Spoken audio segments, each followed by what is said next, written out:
Bienvenidos. En este video vamos a hablar sobre cómo implementar el software que controlará nuestro dispositivo de temperatura de agua. El hardware ya está construido, hemos creado el proyecto Cube MX2. Además, hemos añadido los controladores necesarios para el proyecto. Ahora es momento de adentrarnos en la programación de alto nivel. Cuando se inicia el programa, la tarea de inicialización es la primera que arranca el sistema operativo, cuya función es realizar los ajustes básicos en la capa de aplicación. Todavía hay inicializaciones en las funciones principales, como la inicialización de MXGPIO, MXADC1 y otras, pero estas operan a un nivel bajo, mientras que en esta tarea se realiza un restablecimiento a valores predeterminados a un nivel más alto. Echemos un vistazo a la implementación de esto. En el archivo application src init-task.c encontramos la función start init task que implementa esta tarea, por lo que FreeRTOS iniciará esta función primero. Puedes ver que comienza inicializando la pantalla OLED llamando a la función OLED init. Esta función también se llamaba anteriormente, pero dentro de la función principal. Esto se ha reorganizado y ya no la llama la función principal, sino una tarea creada para este propósito.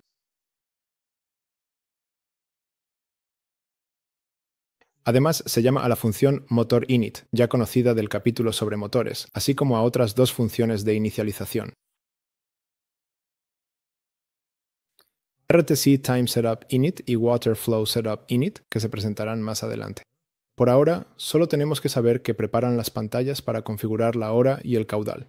Como hemos visto, el convertidor analógico a digital hará su trabajo de forma continua y autónoma, pero primero hay que iniciarlo, y eso también lo haremos aquí. La función termina con una llamada a btask_delete_null. Esto se utiliza para eliminar nuestra tarea. Es como salir de un programa en la computadora, por lo que la tarea ya no existirá en la lista de tareas a ejecutar y no será llamada de nuevo. Después de que se completa la inicialización, el programa comienza su funcionamiento previsto, donde las tareas que implementan la pantalla, el motor y el almacenamiento de datos se ejecutan por turno. El ADC y el almacenamiento de sus valores medidos funcionan mediante interrupciones, prácticamente de manera independiente de estas tareas. Nuestra tarea de inicialización inició el ADC con la llamada a la función Haladeck Start DMA. A partir de ahora, el ADC cargará automáticamente los resultados de las mediciones en el arreglo Buffer ADC Values, que se pasa como parámetro, y una vez que ambos estén presentes, llamará a nuestra función Haladeck Conversion Completed Callback en el archivo adcread.c. De acuerdo con el orden establecido en Cube MX, el elemento 0 del Buffer ADC Values será el valor NTC, y el elemento 1 del buffer ADC Values será el valor ADC correspondiente a la posición actual del potenciómetro. En principio, podríamos usar los valores en bruto producidos por el convertidor AD en nuestro programa, es decir, estos dos elementos del arreglo Buffer ADC Values, en cuyo caso no tendríamos nada que hacer en esta función de callback. Incluso puede que ni siquiera tengamos que escribirla. Sin embargo, existe un error de medición en el convertidor analógico a digital, y las señales analógicas están sujetas a ruido, lo que significa que no siempre obtendremos exactamente el mismo valor, sino que el resultado de la medición variará alrededor del valor real con cierta dispersión. Supongamos que ajustamos el potenciómetro a un valor arbitrario, digamos a la mitad del rango. El valor digital medido está alrededor de 2000 si el convertidor AD es de 12 bits, lo que significa que puede ir de 0 a 4 moners de 95. Si dejamos que la medición continúe y observamos los resultados, vemos que varía entre aproximadamente 1980 y 2020 en los extremos, pero en su mayoría obtenemos valores alrededor de 2000 más o menos 5, y los sesgos positivos y negativos están aproximadamente equilibrados.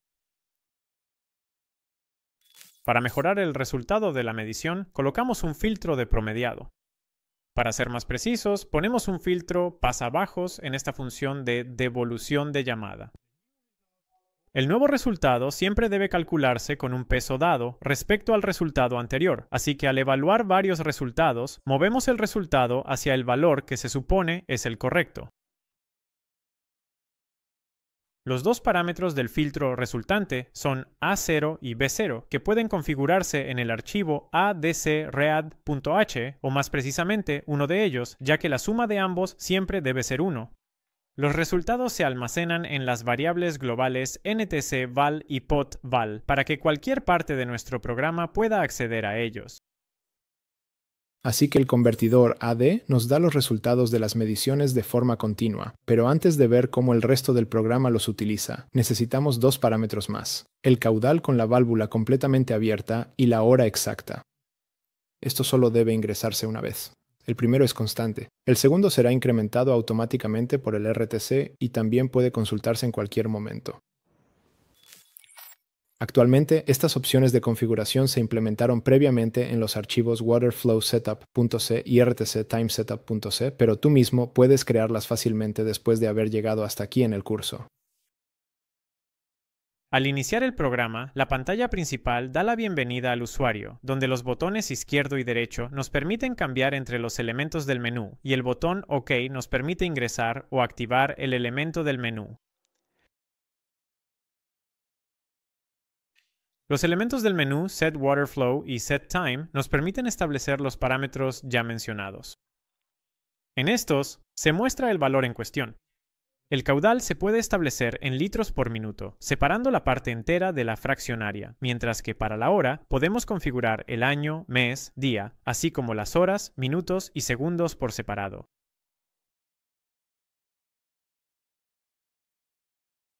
Además, en la pantalla principal podemos seleccionar el modo de control, que puede ser automático o manual. En el modo automático, el sistema decide cómo intervenir con la válvula para alcanzar la temperatura objetivo establecida, mientras que en el modo manual podemos mover la válvula con un potenciómetro. En este caso, volvemos al método tradicional y ajustamos la posición de la válvula nosotros mismos, como lo haríamos con un grifo normal. Ahora viene la parte sustantiva de nuestro programa, el control de la temperatura del agua. Esta tarea la maneja la tarea de control, que se implementará en el archivo controltask.c. Abramos este archivo. El cuerpo del bucle for que se encuentra dentro contiene el control principal de alto nivel de nuestro sistema que decide en qué estado debe estar la válvula según el modo seleccionado. En el caso del modo de control automático, cuando el valor del modo de control es CMAutomatic, debemos calcular las señales de un lazo de control, así que si determinamos la señal de error, luego la usamos para calcular la señal de intervención y la enviamos a la unidad de intervención. En el primer paso, debemos determinar la temperatura real a partir del valor bruto recibido del convertidor AD y almacenado en la variable ntcval. Para hacer esto, necesitaremos el controlador NTC que acabamos de agregar y de él la función calcular temperatura, que se utiliza precisamente para eso. Observa que en este nivel no necesitamos saber cómo calcular la temperatura a partir del valor ADC. Simplemente llamamos a esta función y nos da la temperatura en su valor de retorno, en una variable de tipo float en grados Celsius.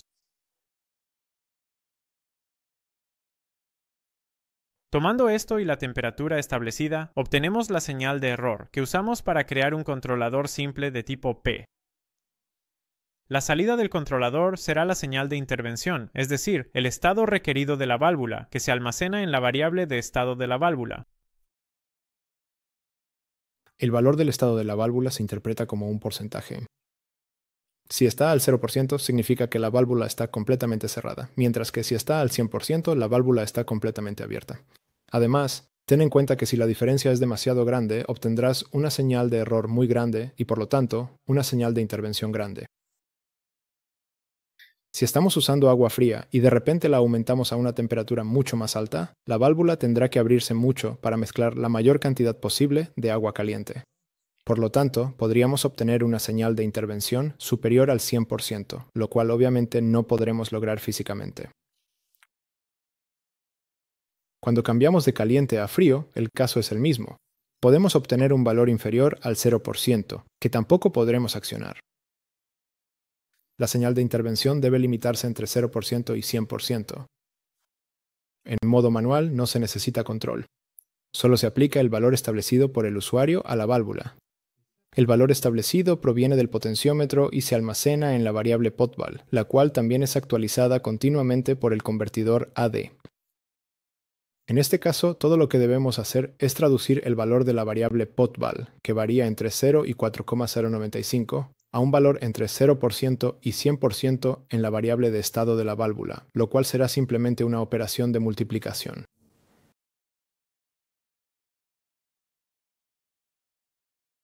El lazo de control de alto nivel nos dio el estado requerido de la válvula. Sin embargo, esto no realizó la intervención.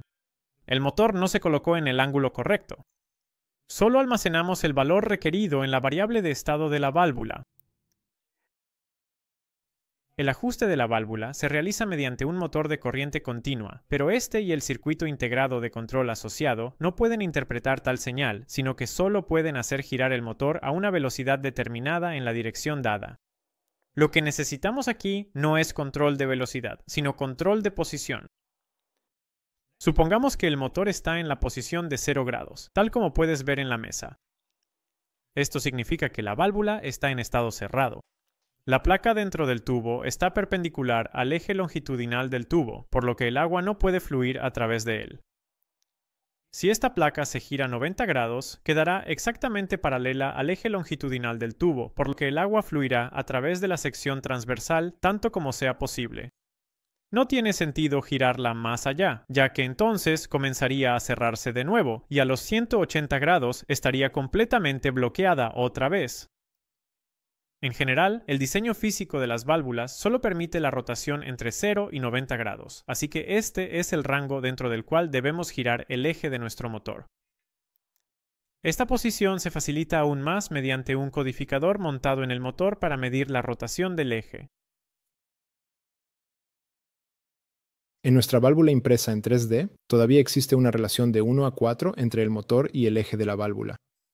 Así que, para un cambio de ángulo de 90 grados en la válvula de mariposa, el eje del motor debe girar 360 grados, es decir, una vuelta completa. Por lo tanto, necesitamos otro lazo de control para ajustar la posición del eje del motor. Sabemos que, en nuestro caso, la relación de engranajes del motor es de 1 a 120. El codificador tiene 2 canales, y cada canal da 16 pulsos por revolución, lo que para el lado con la relación es 120 por 2 por 16, es decir, 3840 pulsos por revolución. Nos gustaría girar el motor una revolución completa, así que queremos contar 3840 pulsos de las señales del codificador. Por lo tanto, vamos a hacer corresponder 0 pulsos del codificador a 0 grados y 3840 pulsos a 90 grados de rotación. Por supuesto, hemos utilizado el hecho de que el codificador también puede determinar la dirección gracias a sus 2 canales. Así que, si el motor está girando en sentido horario, el pulso recibido tendrá un signo positivo. De lo contrario, lo tomamos en cuenta con un signo negativo al monitorear la posición. El número de pulsos con signo que da el codificador se almacena en la variable Encoder Position Act en el programa controlador del motor. Así que, si el estado deseado de la válvula es 0%, entonces debemos controlar el motor para que el valor de Encoder Position Act sea 0. Pero en la otra condición extrema, cuando el estado de la válvula es 100%, queremos que el valor de Encoder Position Act sea 3840 para que el motor dé una vuelta completa. Dividimos los valores de manera uniforme entre ambos extremos. Por ejemplo, asignamos 1920 al 50% y así sucesivamente. Este control de posición de bajo nivel debe ser realizado por la tarea de control del motor. Afortunadamente, el controlador del motor ya cuenta con una opción de control de posición incorporada, así que todo lo que tenemos que hacer es llamar a la función adecuada y el controlador hace su trabajo, girando el motor en la dirección correcta para que el eje se coloque en el ángulo deseado para el porcentaje requerido. Aquí se implementa un controlador tipo PI para asegurar que no haya error residual, de modo que podamos establecer el ángulo del eje del motor con exactitud. Aquí también se utiliza el método ya conocido de combinar la generación de la señal de error, el cálculo de la señal de intervención y la intervención. Y también llevamos un registro de la suma de las señales de error debido al componente I del controlador. Una vez que tenemos el control de la válvula, nuestro sistema está básicamente operativo. Ahora solo necesitamos añadir las funciones extra, como guardar datos en una tarjeta SD. Es una buena práctica no escribir cada parte del código desde cero si tienes algo de dónde partir. Como ejemplo final del capítulo anterior, que fue el capítulo 23, creaste una aplicación de recolección de datos que guardaba los datos de brillo medidos por el sensor de luz en la tarjeta de memoria cada medio segundo. Vamos a usar esto, solo hay que modificarlo un poco. El tiempo no debe escribirse en milisegundos, sino en formato de año, mes, día, horas, minutos y segundos. Y por supuesto, la cantidad de agua caliente utilizada debe escribirse en la segunda columna, no los datos del sensor de luz. El código de ejemplo disponible ya contiene el código que se trasladó del capítulo anterior. Se encuentra en el archivo fuente de la aplicación datalogger.task.c. Hemos realizado algunas modificaciones previamente. Eliminamos la función datalogger sensor init porque no necesitamos inicializar el sensor de luz y renombramos la función datalogger write light level a datalogger write data, ya que su función ha cambiado.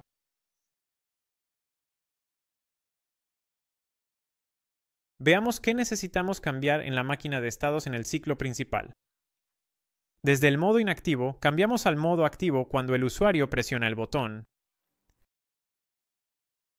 Ahora, cambiamos esto para que el registro comience cuando empezamos a usar agua. Dado que asumimos que nuestro programa está funcionando continuamente las 24 horas del día, solo registramos cuando ocurre algo. El uso de agua igual a 0 no se registra de forma continua.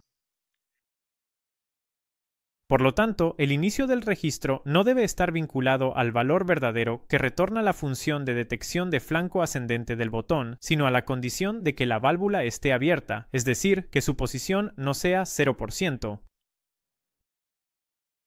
De manera similar, el registro no se termina con una pulsación del botón, sino cuando el estado de la válvula vuelve a 0. En caso de error, tampoco deberíamos esperar a que se presione un botón.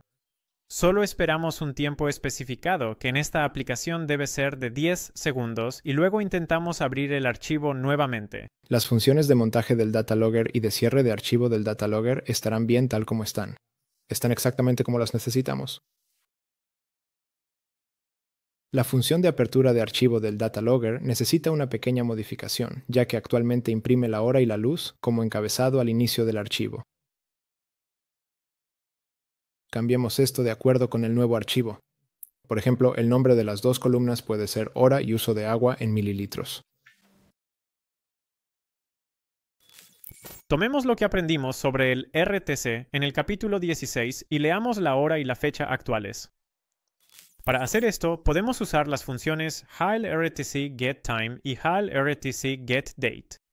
Ten en cuenta que ambas funciones deben llamarse de forma consecutiva y exactamente en ese orden, porque la función de obtención de la hora bloquea los valores de los registros sombra que forman una copia temporal de la fecha y la hora en el RTC, de modo que las dos llamadas consecutivas a las funciones asegurarán que la hora y la fecha sean un par de valores que ciertamente son coherentes. La tarea de control actualiza constantemente para nosotros cuánta agua se ha utilizado, y esto se puede encontrar en la variable global UsedWaterInLiters.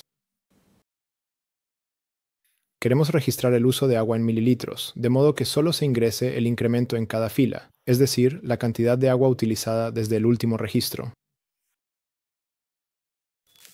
Los mililitros serán convenientes para nosotros, porque podemos evitar el uso de fracciones, lo que simplifica nuestra vida al utilizar la función fprintf. También podríamos registrar el uso de agua en valores absolutos. Esto significa la cantidad total utilizada desde que el sistema se encendió, pero esto eventualmente nos daría números bastante grandes. Si se necesita la cantidad total, un programa de evaluación que se ejecute en una computadora o teléfono la calculará para el usuario.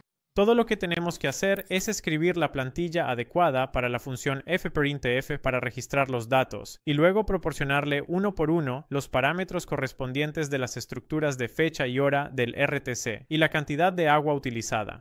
Como solo queremos registrar la cantidad actual, necesitamos restablecer el valor de la variable de agua utilizada a 0 después de cada nueva línea. Hemos terminado de implementar el programa, ahora podemos pasar a las pruebas. A menudo se escriben las llamadas pruebas unitarias para los programas. Estas son pruebas que se limitan a comprobar el funcionamiento de una pequeña parte del programa, normalmente una sola función. Aquí no se han creado tales pruebas, solo se comprueba en la práctica la funcionalidad de todo el programa. Veamos qué podemos hacer para probar el programa completo en la práctica. Probablemente no podremos instalar el panel de desarrollo junto a una ducha, pero eso también sería lo habitual en la primera prueba de un proyecto real, así que de alguna manera debemos gestionar las pruebas iniciales en nuestro escritorio. Podemos ver que la pantalla OLED está funcionando. No habrá problema para hacer las pruebas. Los botones y el potenciómetro también están disponibles y podemos probarlos. Al cambiar el sistema a modo manual, también podemos probar el control posicional del motor. Si el potenciómetro se gira entre sus dos posiciones extremas, entonces el eje de la válvula también debería moverse entre las dos posiciones extremas, que son 0 grados y 90 grados. En el momento en que la válvula se abre, aunque sea un poco, comienza el registro en la tarjeta SD, así que también podemos probar esta función y comprobar los datos guardados conectando la tarjeta SD a la computadora. El único problema que tenemos es comprobar el control de temperatura de alto nivel. Necesitamos crear diferentes temperaturas sobre las cuales el sistema pueda completar el control de temperatura. Podemos calentar el NTC con nuestras manos, pero solo podemos influir en él dentro de unos pocos grados Celsius, lo cual es muy poco para una aplicación como esta. Otra solución sería si reemplazamos el NTC con un potenciómetro, pero ahora usaremos otra solución. Pueden ver dos tazas frente a mí. Estas contienen agua caliente y fría. ¿Pueden adivinar por los colores de las cintas cuál contiene cuál? Si ponemos el NTC en una de las tazas, la temperatura que detecta se puede cambiar fácilmente. Este método también es bueno para la calibración. Si vertemos una mezcla de agua con hielo en una de las tazas, entonces casi podemos estar seguros de que mediremos una temperatura cercana a 0 grados Celsius. Y si hervimos agua y la vertemos en la otra taza y colocamos nuestro sensor en ella, teniendo cuidado de no quemarnos, entonces deberíamos medir alrededor de 100 grados Celsius. No vamos a calibrar el sensor ahora. Solo queremos probar la apertura y el cierre de la válvula. El panel que tengo frente a mí ya tiene el software final cargado, así que el siguiente paso de la prueba es encenderlo. Lo haremos aquí con este cable de alimentación. Lo conectamos al conector correspondiente y al cabo de un rato ya tenemos la pantalla principal en el display. Ahora el dispositivo se inicia en modo automático para que puedas configurar la temperatura deseada. Lo vamos a poner a 40 grados. La razón de elegir 40 grados es porque aquí hay un vaso de agua que está a unos 60 grados y en el vaso frío el agua está a unos 20 grados, así que 40 grados está en el medio. Así que probablemente sea un buen punto de partida. Pero no vamos a empezar probando el modo automático, sino el modo manual, porque así podemos ver los dos lazos de control funcionando uno por uno. Podemos ver inmediatamente que la válvula ha girado a la posición de 0 grados porque el potenciómetro está aparentemente en 0%. Si comenzamos a girar el potenciómetro, esperamos que la válvula se mueva a la posición correcta. Al 50% vimos un ángulo de aproximadamente 45 grados. Al 100% aproximadamente 90 grados. Debido a que nuestro motor no es un modelo perfecto, tiene un poco de fricción y en la vida real podría suceder de manera similar. Si giramos un poco hacia adelante el potenciómetro, podemos ver claramente que sigue la posición, así que, muy probablemente, nuestro control de posición está funcionando bien porque este lazo de control ya está activo en este punto. Una vez que terminamos con eso, el siguiente paso es probar el modo automático, así que cambiamos al modo automático. Como tenemos 40 grados configurados en el programa y el sensor solo está midiendo 23 grados, esto significa que la válvula de agua caliente debe estar completamente abierta para calentar el agua de nuestra ducha. Así que vamos a simular que el agua se calienta en nuestra ducha. Puedes ver que la temperatura medida aumenta y en cuanto alcanza los 40 grados comienza a cerrar la válvula. Y si empezamos a enfriar la temperatura medida, es decir, si el agua de nuestra ducha se está enfriando de nuevo, entonces alrededor de los 40 grados la válvula se abrirá, haciendo que el agua vuelva a calentarse. Así que básicamente podemos decir: lo siento, pero tengo que desconectar la corriente porque se está poniendo ruidoso. Así que podemos decir que el software que hemos creado está funcionando correctamente. Los dos lazos de control también están funcionando bien. Así que, básicamente, hemos hecho un buen trabajo. En este capítulo queríamos mostrarles, en términos generales, cómo avanza la implementación de un proyecto desde la concepción hasta el primer prototipo, a veces con limitaciones importantes. También sería necesario realizar un trabajo de desarrollo adicional para contar con una solución completa que pueda aplicarse en la vida real. Cabe señalar que en el ejemplo solo se estableció la cantidad de agua caliente. Se asumió que la presión del agua era constante y que el caudal era directamente proporcional al ángulo de la válvula. En un caso real, se producirán circuitos optimizados para el propósito, es decir, hardware específico, con recubrimiento y encapsulado a prueba de agua.